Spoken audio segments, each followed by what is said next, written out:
lorsqu'il y a une résistance au changement, comment est-ce que ça se passe dans la tête justement des collaborateurs? Donc il y a une succession d'étapes la majorité du temps. Si on étudie justement un changement et qu'on étudie tous les salariés d'une entreprise, on va identifier la majorité du temps ces 5 étapes. Donc il y a bien 5 phases justement chez le salarié dans justement ce processus de changement qui va de forcément la résistance vraiment pure et dure à quelque chose où il va commencer à avoir des avantages dans la nouveauté qui vient d'être annoncée. Donc première phase pour un salarié, c'est la phase de rejet. On vient tout juste de lui annoncer qu'il va avoir un changement et là forcément il est campé sur ses habitudes et du coup il va avoir du mal à admettre qu'il y a un changement. Donc il va complètement rejeter tout ça, il va refuser de changer son quotidien. Deuxième phase, c'est ce qu'on appelle la phase de résistance.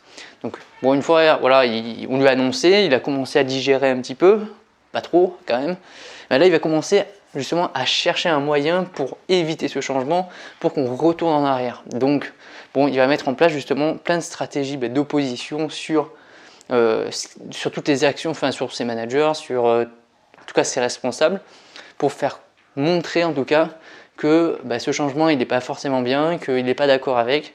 Donc il va commencer à mettre en place des stratégies pour résister entièrement à ce changement. Troisième phase, c'est la phase de dépression.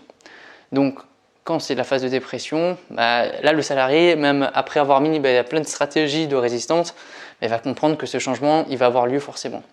Donc là il va commencer à rentrer dans une phase de dépression parce que il se sentira pas bien forcément, il ne sera pas d'accord avec et pourtant il ne pourra absolument rien faire, il se sentira abattu, impuissant et donc il risque d'être démotivé.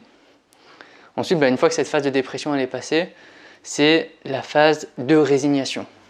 C'est-à-dire, c'est le fameux « c'était mieux avant ». Donc il y a tout le monde, le changement il a déjà commencé à opérer, il est déjà bien mis en place et régulièrement il y a une personne qui va vous dire « ouais mais avant on faisait ça, c'était mieux, etc. » Il a commencé déjà à l'accepter le changement, il sait justement que ça ne va pas être possible de revenir en arrière et ça ne lui empêche pas justement de répéter régulièrement que avant c'était mieux. Et enfin la dernière phase, c'est ce qu'on appelle la phase d'intégration.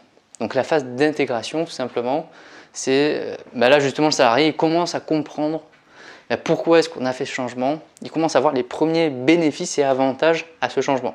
Donc vous voyez bien qu'il y a quand même 5 phases pour arriver à, on va dire, une phase où le salarié commence tout petit à petit justement à ne plus résister à ce changement et il commence vraiment à l'accepter. Donc au début quand vous allez prendre des décisions, vous serez manager ou responsable ailleurs, vous allez prendre souvent des décisions stratégiques, vous allez peut-être réorganiser. En tout cas, vous aurez, en fonction de votre autonomie, un droit justement à mettre en place des changements.